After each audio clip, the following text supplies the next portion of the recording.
Hey all, here are OS Reviews. Today we're taking a first look at the Virmee VG3. This is a smartwatch which is relatively affordable, selling for under 80 bucks, and gives you basic sports tracking including heart rate monitoring, as well as SpO2 blood oxygen monitoring, 18 different sports modes that you can take a look at, as well as things like sleep tracking, notifications, and has a round dial. So the display here does look quite good, has a 1.3-inch size, and a pixel density is actually over 390. It is a IPS LCD screen, however, as opposed to AMOLED, so it doesn't have a always-on display mode.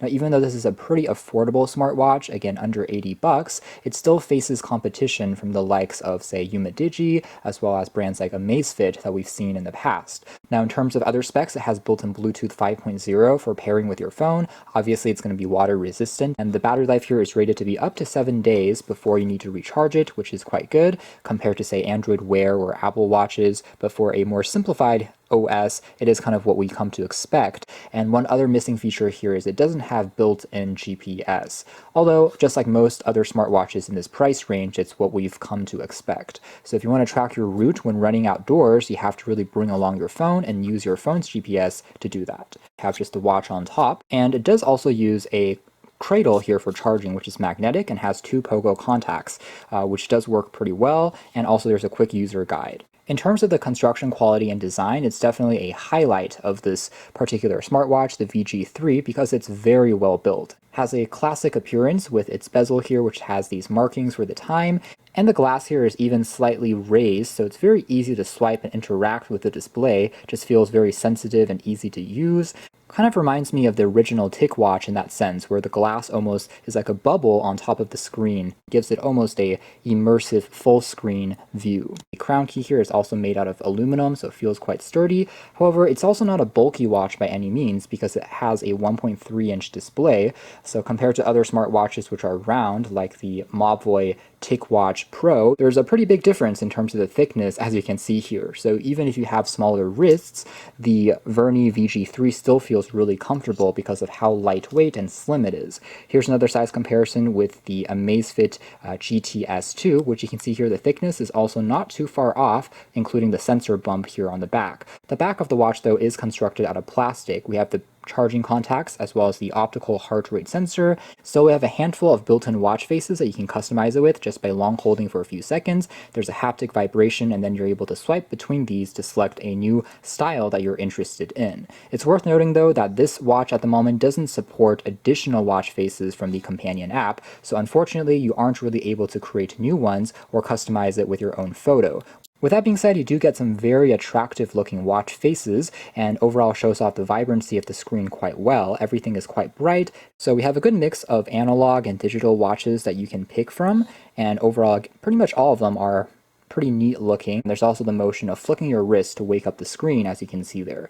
In terms of the navigation, there is maybe a slight moment of hesitation sometimes, so it's not as, again, fast as an Android Wear smartwatch, but at the same time doesn't really pose too big of an issue either in terms of regular navigation. Some of these, again, are a bit more simple, so you can choose between the ones that you like in terms of the watch style, and other ones are a bit more colorful, playful, or try to take advantage of the circular nature of the screen. Otherwise, we can swipe over from the edge here to take a look at all the sports and activities that we're able to track, include running, biking, walking, some different sports modes, jumping jack. Basically, during a session, it will just track your heart rate continuously, as well as number of steps you've walked, your speed, your stride length, as well as estimated distance converted. However, again, there is no built-in GPS, so if you want to track things like the route that you took, you have to bring along your phone and start the activity from the app on the phone's side. Otherwise, we're also able to swipe over again to take a look at our heart rate and do a quick test. Accuracy of the heart rate monitor seems to be quite good compared to Amazfit and some other wearables I tried recently.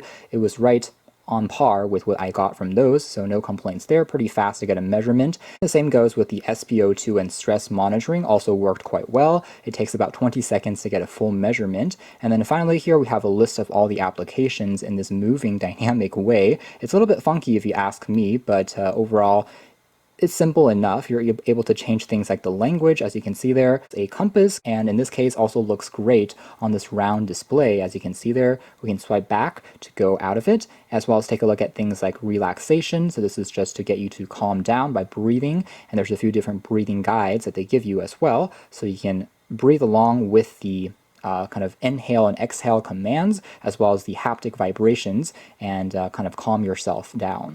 Swiping again takes a look at the number of steps I've walked during the past 24 hours, as well as calories burned, and the entire ring here will turn 100% after I've reached my daily goal. So it does look very good visually in terms of the UI to match the round nature of the display. This part is done quite well. You can also swipe down to take a look at the distance walked, as well as calories burned in different points in time. I can swipe down to take a look at quick settings, things like a do not disturb mode. There's also a flashlight that turns the entire display white, so you're able to illuminate some objects in the dark, which is a nice software function. You can also take a look at different things like change the screen brightness. Right now we're in the maximum brightness and it's fully visible even if there's light hitting on it, like sunlight, but it will drain the battery life, of course, faster, and you can also turn it up or down. Even though there seems to be an auto mode, it seems to always just set it at halfway, so there doesn't seem to be a real light or proximity sensor that can adjust things depending on your surroundings. It's just going to put it into the middle setting at all times